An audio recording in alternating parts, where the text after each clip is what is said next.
So good, so good, so good. Ready to rack to school and save big? Get to your Nordstrom Rack store today for thousands of deals from just $20. Because I want to look fresh. How did I not know Rack has Adidas? I got a new backpack. Score everyone's favorite denim, sneakers, boots, and activewear from Nike, Levi's, Steve Madden, Madewell, and Free People. Great brands, great prices. Everyone's got a reason to rack. Shop Nordstrom Rack and make it the best school year ever. This Friday, Jamie Lee Curtis and Lindsay Lohan are back to switch things up in Disney's Freakier Friday. OMG, yes. It's an absolute riot, and the only movie that can be described as So much weirder than the last time. What last time? it's the frequel You ready? we've been waiting for.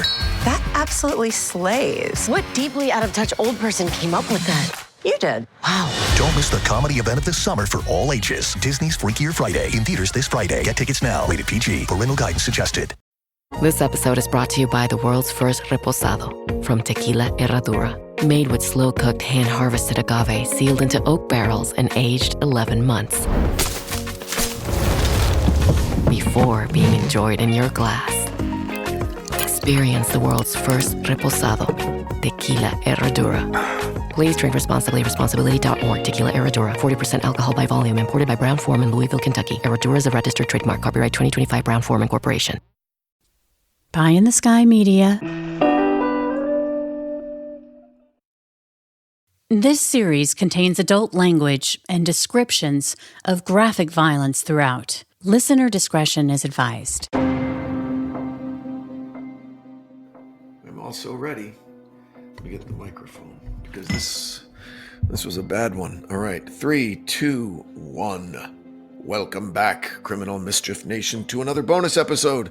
I'm your co-host, Brandon Morgan, with the great Carolyn Osorio. Hello, Carolyn. Hey, Brandon, how are you? Good. We're coming at you a little late today. I had some family obligations, so apologize if you start your Tuesday mornings off with murder and you have to delay a few hours. It's entirely my fault. Carolyn, how was your week? You know what? It was really interesting. I watched an amazing movie. My husband took me to go see. It's called, oh gosh, what is it called? Darn it. Is that the new Run DMC documentary on Peacock? No, I didn't know that there was a new one. There is. Okay, no. Kings from Queens. It's amazing. Oh, okay. I'll have to put that in there. Okay. No, it's called something Perfect Days. No, that's what it's called. Perfect Days. It's a Japanese foreign film, and it's so freaking good. I highly recommend it. If you like, it's like you enter this world of this. Why are you shaking your head? So crunchy, bougie Japanese foreign films. Holy shit. Fuck off. Gosh, Are did you you wear kidding me? Birkenstocks to the theater? Did you? You know what? Oh my gosh, she's showing us her feet. I Did you have have a Buff bar on the way?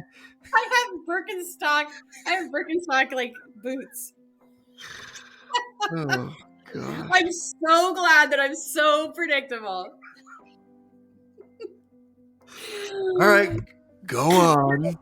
I'm not even gonna go on anymore. Anyway, for anybody who's interested, it is so great. Thank you for taking the wind out of my sails. It was so good.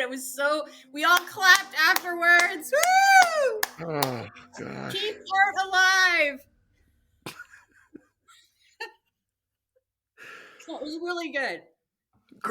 Awesome. I'm glad you had a wonderful experience in the cinema. I'm happy, and more people need to get back into the movie theaters. Agreed. I loved over the summer the Barbenheimer explosion. You know, when being in a movie theater again like that, where there were lines at the concession stands and shit was sold out and full theaters and everything.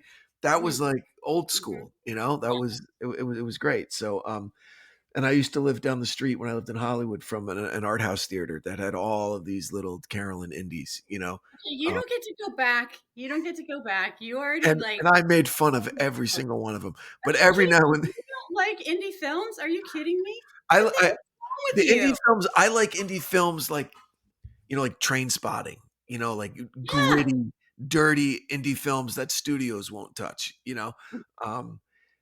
But you can't watch a wonderful show about a guy who like totally takes pride in the job that he does and has a secret inner life that nobody knows because everybody's too fucking busy and on their phones to care about.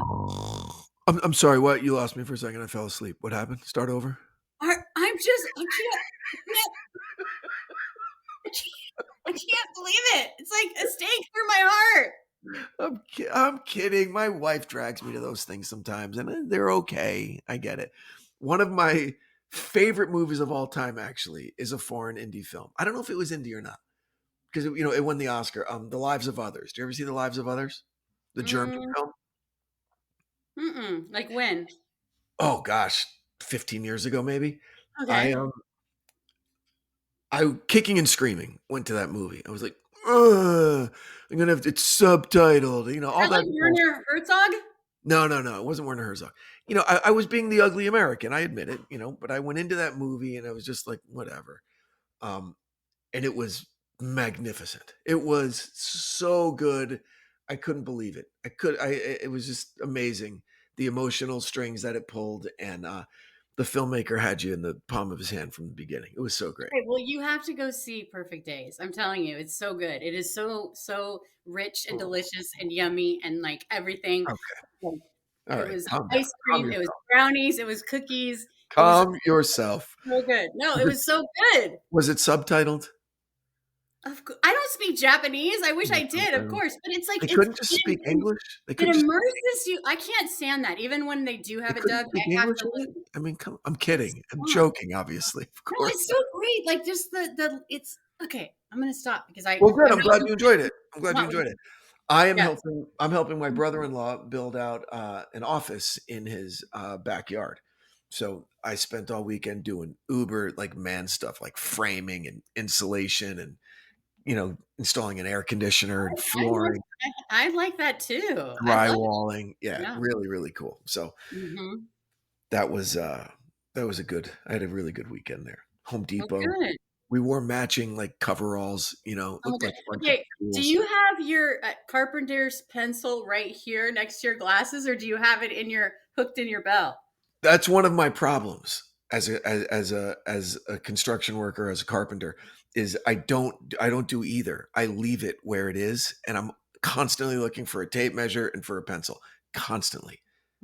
I should put it in my ear or in a tool belt or whatever, but That's what I'm saying. But a tool belt feels a little extra. I'm not like serious. People make fun of me, right? Like, oh, you wearing a tool belt? I would totally make fun of you. Yeah, I would totally, and I would deserve it. I don't deserve to wear a tool belt. So, okay. So let's. Especially with your foot hanging out of your ceiling, you absolutely you don't deserve. You're right. You're absolutely right. You don't deserve it. You're right. I don't deserve to wear a tool belt. I would welcome all ridicule if I'm seen wearing a tool belt. So okay, all right. Well, you'll have to figure that out because I would have taken you for an ear behind the ear. I should. I need to kind of train myself to do that because there's certain tools you should have on you at all times because you use them all. You're always using a pencil. You're always using a tape measure, or a hammer on your belt, whatever. But I don't know. You need a tool belt, Branden, but you're too. I do. But I would feel like a phony. I would feel like a phony. You're to break me down? You want to make me say it? Yes, I'd feel like a phony. I know, but you probably had matching outfits with your brother-in-law. Oh my gosh. Dude, we had matching coveralls and we looked like a bunch of tools walking around Home Depot. People were taking pictures of us. Well, you know what? As long as it's straight, Yes. If it's straight, you're good. And when we mean it, we're there and we're doing actual work, And what is he going to do with the shed? Is it going to be a studio? Is it going to be a playhouse? Is it going to be what's going to be what's happening? No, it's definitely for work. He's a therapist. Okay. So he's licensed in LA and in New York. So he has an office, like a proper office, right? Like that he shares with his psychotherapy group. But when he sees patients in New York, he'd like to be able to not have to go into the office, but to just have a professional background for his Zoom meetings. Like this. Yeah, exactly. Like your garage. And his wife works from home like 3 days a week and would like to have an office to work in also. So it's It's that. And we're going to put in a Murphy bed. So because there's a bathroom back there. So it'll be like a guest room. Nice. Stay. Yeah. So it's nice. We're having a good time. Awesome. All right. So let's get into it. Okay. The zombie hunter. Yeah. It makes sense later. No, the zombie hunter, I'm assuming, is the detective that you're talking to this whole time, right? I can't tell you that. You'll have to wait. Okay. So Canals in Phoenix fucked me up for a while, right? Because you don't think of Phoenix in the middle of the desert having canals. Mm-hmm. I have never been to Arizona, so I don't know. You've never been to Arizona? I've never been to. It's not really. Look for a few seconds at a tan piece of paper. There. That's probably why I've never been there. You've been to Arizona now. Mm-hmm. Okay. Yeah, I'm kidding. Arizona is a beautiful state. I love Arizona.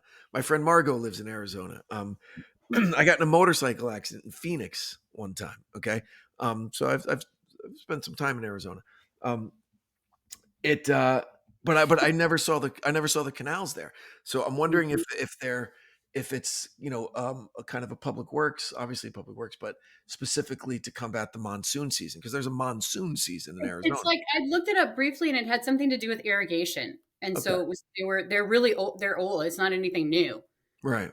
So and then like I think watering lawns and things like that. Maybe at some point, I don't know if they do that, but it's something to do with that. Not a lot of grass in Arizona. It's a lot of water. Not water resistant, but like succulent kind of plants, like desert plants, Mm-hmm. a lot of rocks and stuff in people's lawn and stuff So like that. why did the canals freak you out? Have you not seen them before, or just No, I was just like, oh, canals. I think of Venice, right? I think of, Amsterdam. I think of, these cities with, that are low lying, that require canals or that, whatever. It conjures up, romantic images, which I don't normally equate with Arizona or Phoenix. Right. Yeah. And if anybody did have a romantic association, I'm sorry if I've messed that up for you with this episode. Oh yeah, it's ruined, 100% ruined with this story. But so let's get into it. My goodness, weird that I was going to be sure that it was the boyfriend at first. That weird dude who brought like his new side piece to like go look for his missing girlfriend. Like that was fucked. The balls on that guy, right? First of all. But making her a cake and like she's packing, but he's like, everything's awesome. We're gonna get married. And she's like, I'm looking for a spot, whatever. I thought that was an interesting dynamic about just kind of how when people emotionally leave something, whereas the other person's not checking in with them and thinking everything is great. I mean, if we take him for his word, we know he's not the killer. Like he actually believed they were good, and she was thinking something completely different. So she goes out on a bike ride along the canals, and gosh, there was something that you mentioned, and the sergeant detective mentioned later in the episode that you didn't really kind of hang a lantern on when you were describing the attack the first time. Okay, you kind of focused on the decapitation and the stakes driven through her lady parts, but then you and he both mentioned something later that it was like the killer tried to cut her in half. Mm-hmm.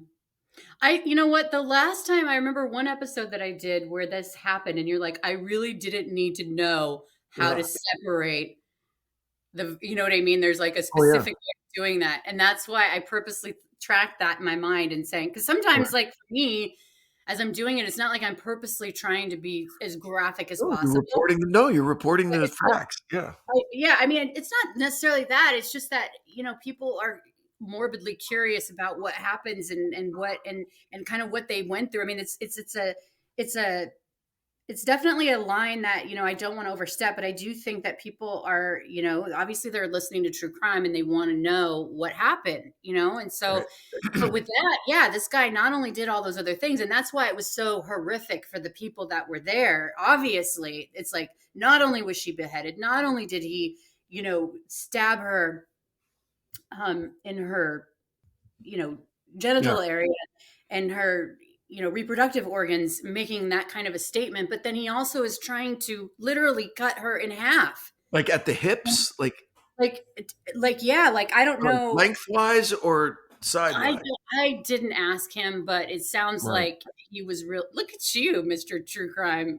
Well, I know you want to know. I get it. Statement to make, and then to just kind of leave it unresolved is a little. You're such a hypocrite. Oh my God. No, okay. no, I look. You needed some more murder. Sprinkle that. Look at you. Okay. All right. I get it. Okay. I get it. Okay. I get it, Brandon. So this terrible thing happens. Mm-hmm. It's obviously very well public. And what was it, 2004? No, it happened in the 90s. It happened in the early 90s, like 1992, 1993. Okay. The first, okay. Both happened in, like, how close? Yeah, so it was 1992, Angela, the first victim. 1993, 11 months later. 11 months. Okay. Melanie, 11 Gotcha. months. 11 months. Gotcha. Okay. Passed. But I think that, like, for me too, like the timing of it when Silence of the Lambs comes out, because that's right. Of course. Yeah. Yes. It's like that really must have completely freaked people out to the point of, like, because it's not just that they were murdered, but how they were murdered, and having that type of person that close, and everybody, that Silence of the Lambs was like such a popular movie, Yeah, it swept the Oscars. Absolutely. So it was on people's minds in a way that I don't necessarily know that it had been before. That kind of serial killer, like this is what they do, and to a wide audience. It's Wednesday Addams. I see you're trying to distract yourself from your own banal thoughts. Let me help. Here's a recording thing made of my latest root canal.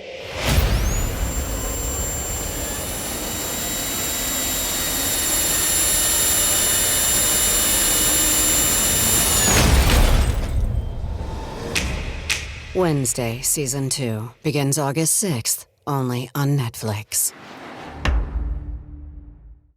Make your next vacation unforgettable on Royal Caribbean's newest ship, Star of the Seas. It's everything you've loved about every family vacation you've ever been on, with mind-blowing thrills at the largest water park at sea, 7 onboard pools for every level of chill, more than 40 ways to dine and drink, and even more to enjoy at our award-winning private island, Perfect Day at Coco Cay. This is the new Star of the Seas. Click or tap the banner to find out more. On WhatsApp, no one can see or hear your personal messages. Whether it's a voice call, message, or sending a password. To WhatsApp, it's all just this. So whether you're sharing the streaming password in the family chat or trading those late-night voice messages that could basically become a podcast, your personal messages stay between you, your friends, and your family. No one else. Not even us. WhatsApp. Message privately with everyone. Your burger is served, and this is our finest Pepsi Zero Sugar. Its sweet profile perfectly balances the savory notes of your burger. That is one perfect combination. Burgers deserve Pepsi. So then 11 months later, Mm-hmm. Wonder why it took him so long. But then this 17-year-old girl, she's out on a bike ride. And that must have freaked the people out. Same stab to the back where you're dead almost instantly with that. I mean, think of all the damage that does, Yeah. Heart, arteries, lung collapses, like all that. And then well, and the precision of it, because you got to go in there with confidence. I mean, not to I mean, I'm approaching this from an intellectual, not emotional standpoint, but to subdue the person, and because they're not going to just stand there and wait for it to happen. Like, how did, it had to be that blitz attack. He just went fast and then got that spot, because we know, like, whenever, I don't know if you've seen a fight before, but they never really go according to plan in reality. You know No, what I mean? unless it's someone who really knows what they're doing and gets the person on the ground, face down, bang. Yeah, I guess stab in the back. yes, exactly. Then that was the plan, is to get them down on the ground with their back, and then he knew exactly where to go. But then the second time, assuming it's the same killer, which I'm assuming it is, Which it is, yes. he takes it a little farther. He doesn't decapitate the second victim, correct? No. But he puts her in a little child's outfit. Yeah. Yeah. Is that explained?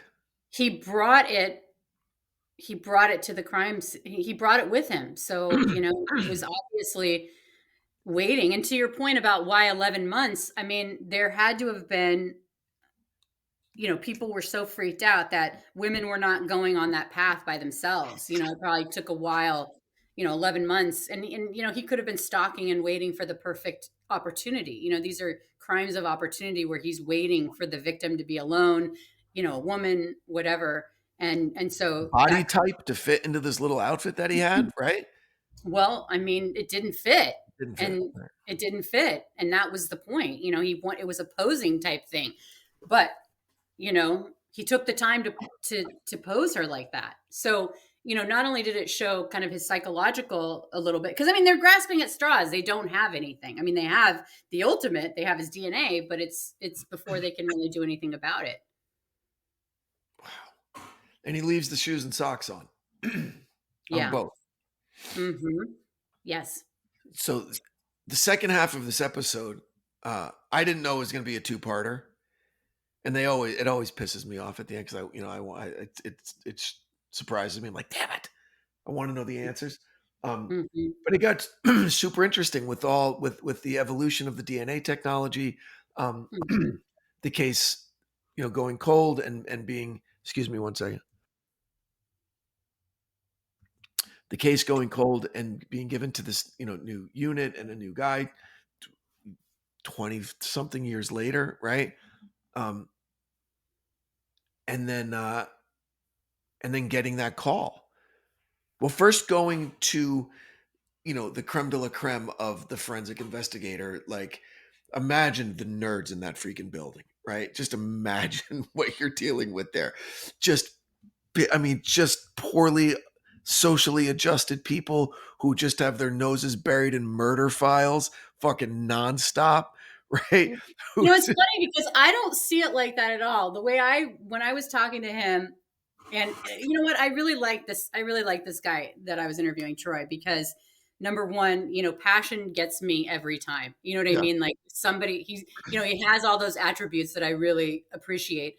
And, and the other thing is that he's not afraid to talk about his vulnerabilities. He's like, when I went in there, I was like so nervous, and like, he's not thinking he's king shit. You know what I mean? He's going in there. It's so relatable. It's how we all feel. It doesn't matter how, I mean, he's got the imposter syndrome big time because the creme de la cremes, they're thinking they're king shit because they are like, they're not, I mean, yeah, they may be nerdy, but they're the best at their field. They're very accomplished.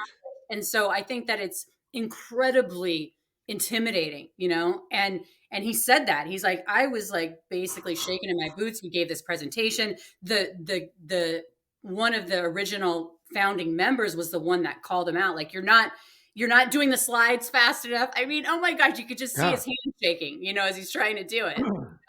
So, well, for all of the people in that room that were probably theoretically involved in it, here's a guy that's actually knee deep in a cold case, like an actual cold case where there are real people that need real answers. Okay.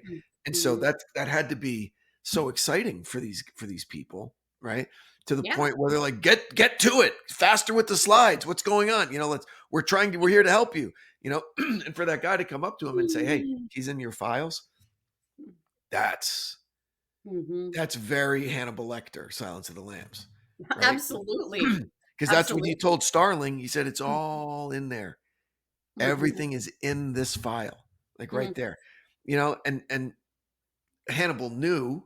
This guy doesn't know. All the guy knew was that you spoke to your guy. He would like almost guaranteeing you've come across the guy who did this, and he's in the files. So that was really interesting. And then I mean, it's like that is the thing that makes you stay up at night, right? That's the thing that makes you pour over, to go from Z to A to get to M. And like, you can't, you're chasing that because he's in here. If I just it would make me at first want to punch the guy in the face, because what it would do to me is like, okay, so I'm a shitty detective because the guy who's right for these murders, we already talked to and didn't fucking pick up on it. Okay. So I suck. You're telling me I suck. But see, here's the thing that's great about it is that he didn't have that ego because it was the previous detectives back in the early 90s. Yeah, you got an ego, but so do I. Punch him in the face. But then I'd say, okay, thank you. I'd apologize for punching him in the face. Then I'd say, thank you. And can you help me, please? And so, but what that did, what I love about that statement, that this person is you have him somewhere. You spoke to him. You know who it is. He just needs that one clue, the one thing. And so you ended the episode so strong with the name. We think we have the family name, and so now he just has to go through. Is there anybody with his name? That's what I'm waiting for. That's all that I'm waiting for. It's like the end of the magic trick. This is it's gonna deliver. So okay. So the genetic genealogy, I really like how that was looked on as kind of like a pseudoscience at first. Like, is this really kind of a thing? I mean, come on, what's going on here? But if you can prove the science, then okay, you'll have believers. And the science has been proven. It's always one or two people that really believe in it and that have seen the fruits of their labor play out, and they just need it to scale up. Right, but this is before any of that. This was before when they're looking at genealogy as like, oh, it's a hobby for retirees or whatever. I don't think that's what it is, but I can imagine that's what. Oh, my grandmother mapped our whole thing back like 7-8 generations, but she didn't have the science of it, right? She didn't have like the DNA, mitochondrial DNA markers that say without 1 in 14 quadrillion chance that this is your third uncle once removed. You know what I mean? Like they can get that specific, right? And until people were willing to really allow themselves to be exposed to the science, it would seem like it was kind of woo-woo, Right. And this is the first case that really opened the door for Dr. Colleen Fitzpatrick, and really, for the Golden State Killer that would come later and all of that. Like this was the very first case that kind of gave her the gravitas to be able to go and help solve that case. And so this was the very beginning, this was the very beginning of that. And for me, the bar is always, would this be presented in court? Okay. Can this evidence be presented in court where it could influence whether or not someone's freedom is taken away? Okay. That's a super high bar. Hold on. And so for DNA to get there, that became, like really widespread during the O.J. Simpson trial, because everybody was watching that trial. It's like, okay, DNA is a real thing. That's why everyone knows that lie detectors aren't permissible in court, because they're not reliable when someone's freedom is at stake. Okay. And even a half-assed defense attorney would tear it apart on cross-examination. Okay. And so for stuff like this genetic genealogy stuff to be used in court to determine whether or not someone's freedom gets taken away, for me, that's what makes it legit. That's why things like actual pseudoscience, like no one's going to put an astrologer on the stand, okay, to be an expert witness. Okay. No one's going to put, like a doctor that does like muscle testing as a diagnosis is going to put them on the stand like in a massive personal injury trial. No, you're going to have medical doctors, and you're going to have stuff that is accepted science. Okay. So when genetic genealogy, the big cases, the Golden State Killer and all of that, when people are getting put away because of it, it takes big cases like that for it to become accepted. Well, what's cool about genetic genealogy is that you have the science as the ultimate backup. Like, you know, the genetic genealogy gets you to the person. But at the end of the day, that surreptitious sample, that sample that they collect is the deal. You know what I mean? So that's how it works. If it was just the genetic genealogy and you're just like, yeah, we think it's this guy, but you know what I mean? Unless you have that DNA, and you need to have that DNA to connect the dots, it's like, that's what's so beautiful about it, you know? Yeah. Yeah. Man, oh man, I can't wait for it to end. Like, I have so many questions that I know you know the answers to, but we'll wait till next week. But this are particularly heinous and brutal couple of murders here. Yeah. Okay, like really, really fucked up. You know, like werewolf butcher type of fucked up. Absolutely. Yeah.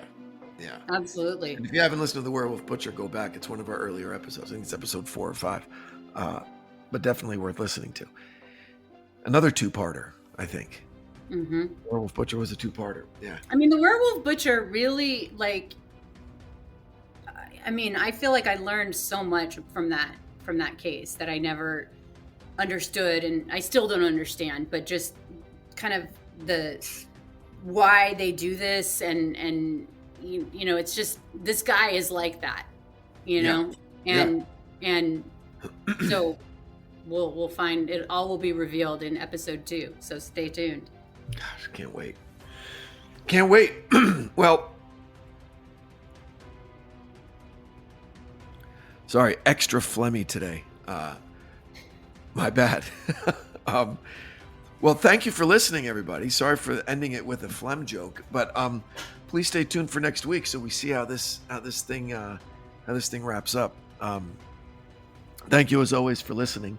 If you enjoyed the show, please make sure you're following so you don't miss an episode. Maybe go over to Apple Podcasts and give us a rate, review, share with your friends. It helps more than you know. Please consider supporting the great companies that support our show. We wouldn't be able to do this without them. Carolyn, again, excellent job. Thank you for scaring the shit out of me. And I look forward to next week. Anything you'd like to add? Nope. We'll see you next week. Till then, everybody, thanks for listening to Criminal Mischief. Stay safe out there. Bye-bye. From Cloud 10, Criminal Mischief is a pie-in-the-sky production, recorded in the beautiful Pacific Northwest. We're produced by Brandon Morgan and myself. Music by Soundstripe.